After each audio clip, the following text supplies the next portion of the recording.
வீரர்கள் துயிலும் நிலம். பேய் கூச்சல் வீசியலும் காற்றில் ஒடிந்து விழும் காவோலை சத்தத்தில் குயில் மிரண்டு அலறும். மேற்கே பனந்தோப்பு, கோடையிலே மணலோடும், மார்கழியில் நீரோடும்.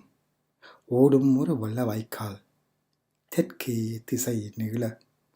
கிழக்கெல்லை பொன்னிப்புலம், நிறமற்றோர் நிறம் குறைந்தோர் புறந்தள்ளப்பட்டோரின் குடியிருப்பு.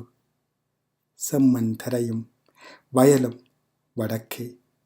இவை நடுவே மருதத்தின் சஞ்சலத்தின் மீது விரிகிறது ஒரு இடுகாடு. வீரர்கள் துயிலும் நிலம். இந்த நிலத்தில்தான் நூற்றுக்கணக்கானோர் தூங்குகிறார். புன் சிரிப்பும் புத்துயிர்ப்பும் முகத்துக்கு மெருகேற்ற நெஞ்சு நிமித்தி நடந்தவர்கள். நினைவை நெருடுகின்ற நண்பர்கள் பலர், உறவினர்கள், நானறியா இளைஞர்கள். கணப்பொழுது நெஞ்செறியும், நெஞ்சில் எழுகின்ற நினைவெறியும், நினைவில் உயிர் பரவும் கதையெறியும். இந்த நிலத்தில் தான் தூங்குகிறார் என்னவர்கள். நெடுந்தூரம் சென்று நிறைக வந்தோர், காற்றோடும் கடலோடும் புகையோடும் போனவர்கள்.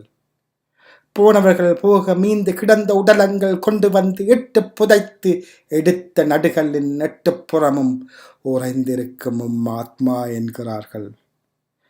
வீரச்சாவடைந்தோர் சொக்கத்தை சேர்வார்கள் என்ற பழங்கதையை தமிழர்கள் நம்பார். ஆண்டுக்கொரு முறை உற்றமும் சுற்றமும் ஆட்சியும் உங்களை நினைவு கொள்ள வருவார்கள். அம்மாவின் கண்ணீர் கல்லறையின் மேற்படிந்த புழுதியை கழுவிய பிற்பாடு நடுகற்கள் வளமிருந்த இடுகாட்டு நெடு நிலத்தில் பூச்சொறிவார், விளக்கேற்றி துயருவார்.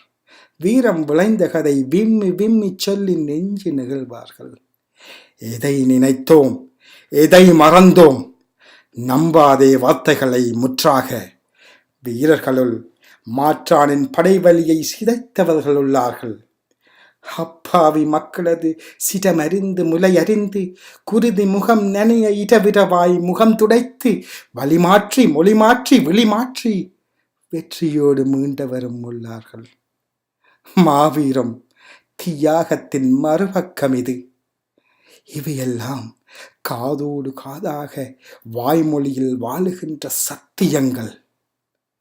இலட்சியத்தின் தாகத்தில் மட்டுமே தங்கி இருப்பதில்லை மேன்மை.